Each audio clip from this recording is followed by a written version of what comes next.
jour 2, c'est parti.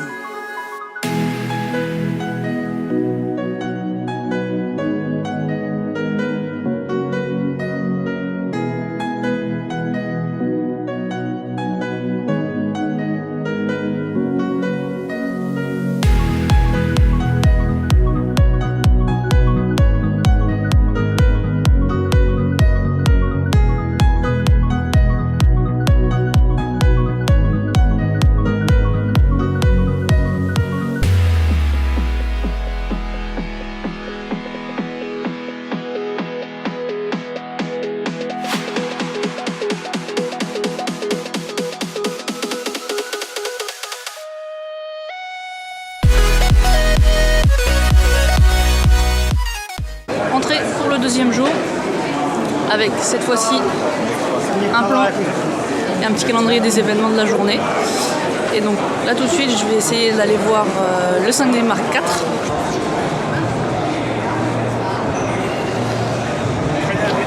Et ben voilà, c'est déjà blindé, il y a même plus de monde qu'hier. Je reviendrai à la pause de midi.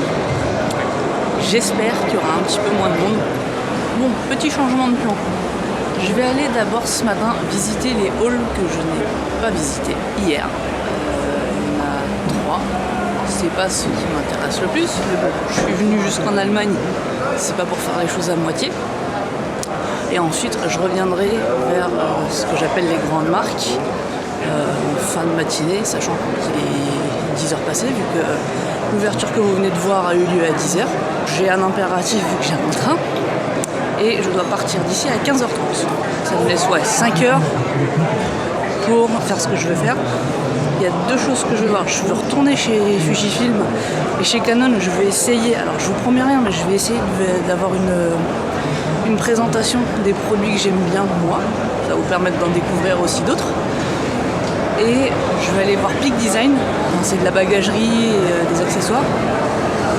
Et en plus de ça, je veux m'acheter des produits dérivés.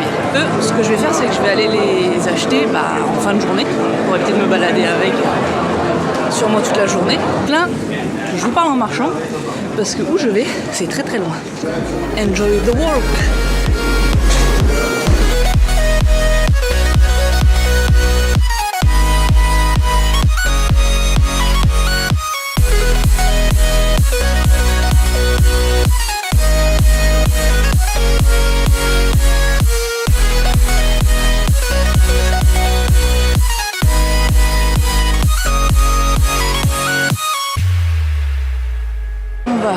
Aller au hall 6 qui est là-bas. Si j'ai bien compris, dans ce hall il n'y a pas grand chose niveau matériel, ce genre de choses. C'est un hall qu'ils ont appelé Action.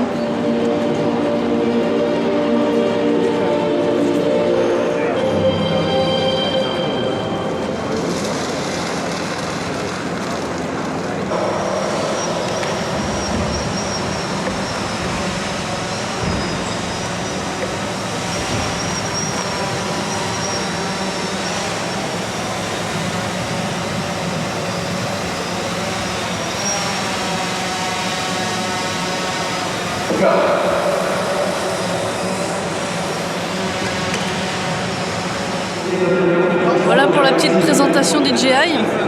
Donc là, cette année, la Photokina a vraiment mis le paquet, entre guillemets, il communique beaucoup sur ces nouvelles technologies qui vont permettre de faire de l'image.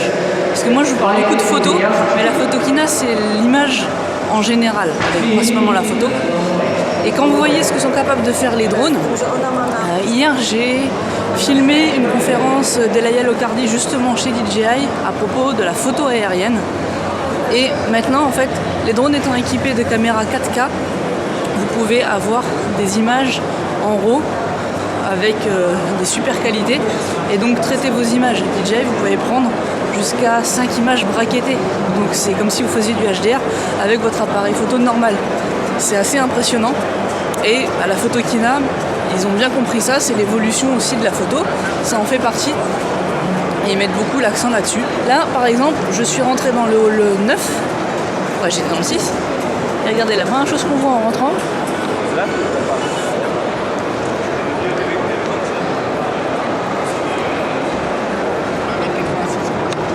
une marque de drone. Là, je me dirige vers GoPro. Plus besoin de présenter GoPro, tout le monde les connaît. Caméras d'action qui sont toutes petites et qui permettent d'être mises partout. Et là, grosse nouveauté justement pour la Photokina, la GoPro Karma.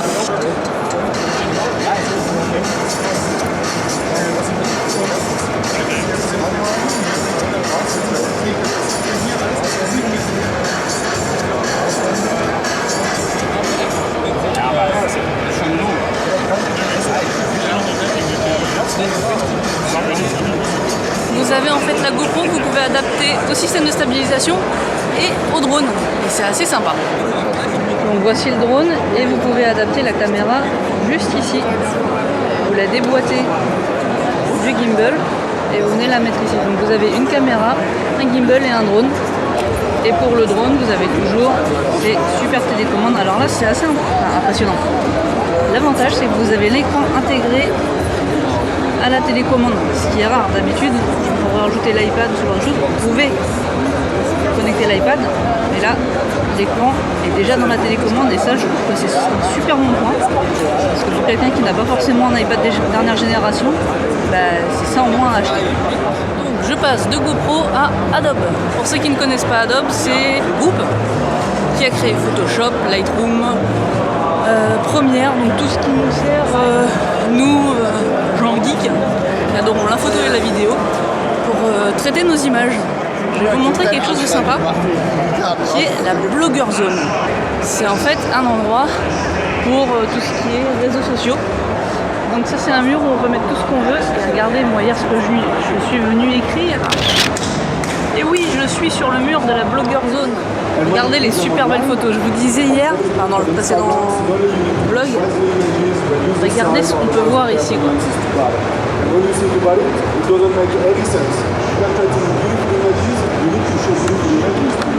Il va vraiment falloir que j'aille en Islande ou un de ces pays un jour pour faire ce genre de photos parce que les aurores boréales c'est juste magnifique. Plus ou moins toutes les grandes marques ont créé leur hashtag pour la Photokina. C'est assez pratique maintenant les réseaux sociaux vraiment pour communiquer. Les plus jeunes d'entre nous n'avons quasiment pas connu l'argentique, on a toujours plus ou moins facilement partagé nos photos.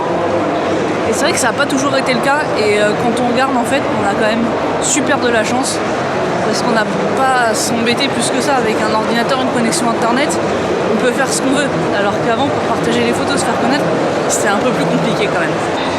Fini pour le hall 9, on se retrouve tout de suite. Hall 5 et donc là on arrive directement chez Sony.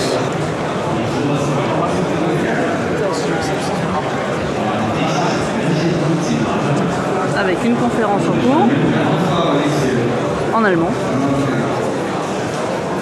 Donc là vous avez tout ce qui est caméra.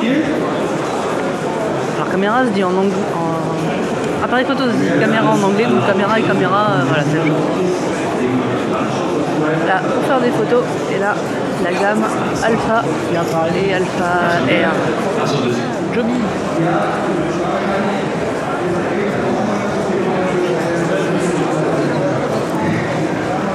Donc là vous avez toutes les solutions pour accrocher votre téléphone, votre caméra, votre appareil photo, tout ce que vous voulez dans tous les sens.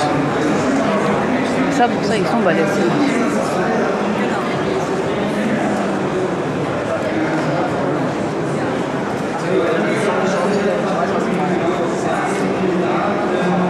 Ils sont bizarres chez Polaroid, ils ont chopé un mec et ils l'ont peint en blanc, regardez.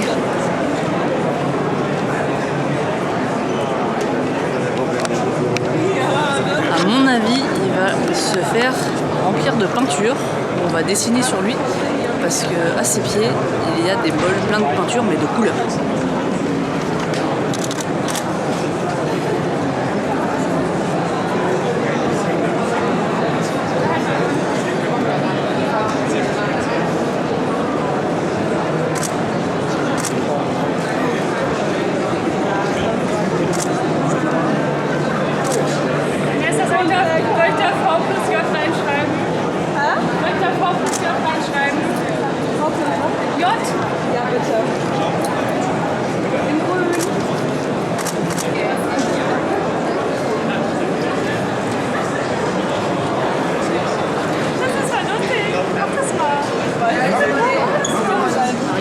d'animation pour prendre des photos en mouvement, ce genre de choses, et des vidéos. Et en plus, le gentil jeune homme, il va apprendre à une fille poussée par ses super copains à se mettre debout sur une corde.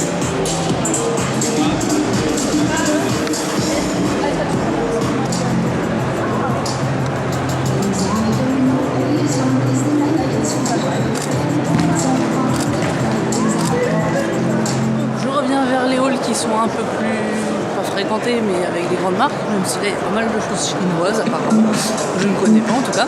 Je cherche après la fameuse marque Big Design. Donc j'ai vu A27 sur le plan, je suis dans l'Aléa. Et là-bas, ils sont là. Tadam! Même si j'ai pas encore l'arme de leurs produits, je suis une grande fan.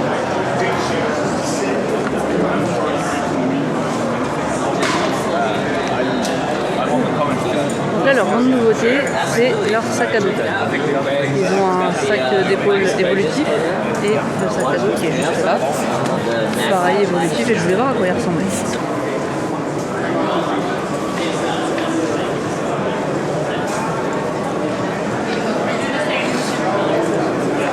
Deuxième stand que je voulais absolument voir après le Big Design que vous venez de voir, c'est Three Leg Thing. Comme vous pouvez le voir, ils font des trépieds. Des trucs à trois jambes en fait, comme le nom l'indique. C'est assez sympa et donc je vais voir ce qu'ils nous proposent.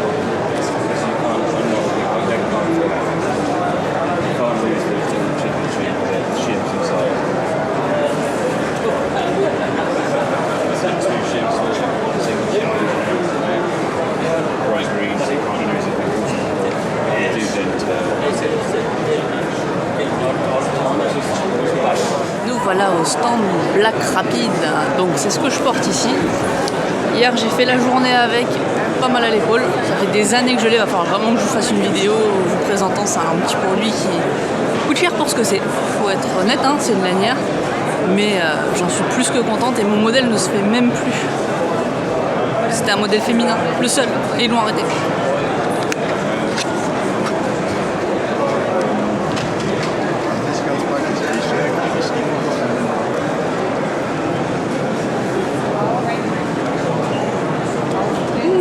Qui m'intéresse, un strap à main.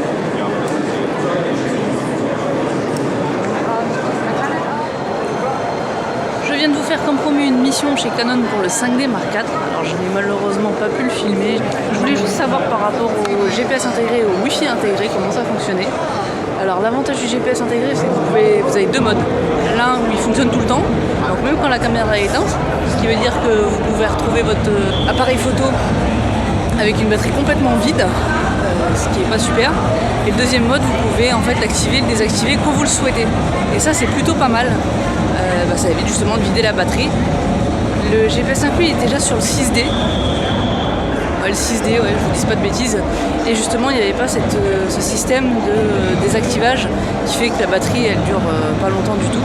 Et pareil pour le Wi-Fi, vous pouvez activer, désactiver. Pareil, parce que le Wi-Fi bouffe beaucoup de batterie sur le 6D. J'ai un ami qui l'a et c'est impressionnant quoi. Sa batterie elle fait pas une demi-journée alors que je shoot beaucoup plus que lui quand je suis avec lui. Donc c'est pas mal. Après bon, il y a l'écran tactile qui est sympa. Il est pas inclinable. Après c'est une caméra qui se dit pro. Donc on peut comprendre pourquoi. Ça aurait pu être pas mal d'avoir quelque chose d'inclinable, mais bon. Ça reste un beau joujou, un peu cher. Est-ce que ça vaut le coup de passer du 5D Mark III au 5D Mark IV juste pour ces deux choses en plus? À voir. Moi pour l'instant j'y passerai pas. Peut-être que dans un futur proche ou pas proche j'y passerai, on verra. Suivant comment évolue ma pratique et mes finances. Parce qu'il y a aussi ça à prendre en compte. Mais donc voilà, je suis quand même allée voir le 5D Mark IV et je suis contente. Canon se met même plus à la 4K, ils se mettent à la 8K. Pas mal. Ça c'est assez sympa. Une loupe, une image qui est en 8K et on va voir ce que ça donne. Effectivement, c'est assez impressionnant de détails et de netteté. Regardez, on a l'impression que les poils sur son bras, ils sont en relief. Et voilà mes photographes préférés. Je viens d'assister à une conférence, d'où ma tête un peu endormie, même si elle était très intéressante. Le fait d'être assis pendant 40 minutes comparé à crapahuter toute la journée, ça change toujours un peu. La journée est finie. Les 2 jours sont finis. Malheureusement. Mais en même temps, c'était super bien. J'ai passé 2 jours très crevants. Mais la photo Kida, si vous avez l'occasion de le faire, ça va faire au moins une fois si vous êtes passionné de photo. Vous allez voir plein de trucs que vous connaissez pas. Vous allez aller voir les choses que vous connaissez parce qu'elles vous passionnent.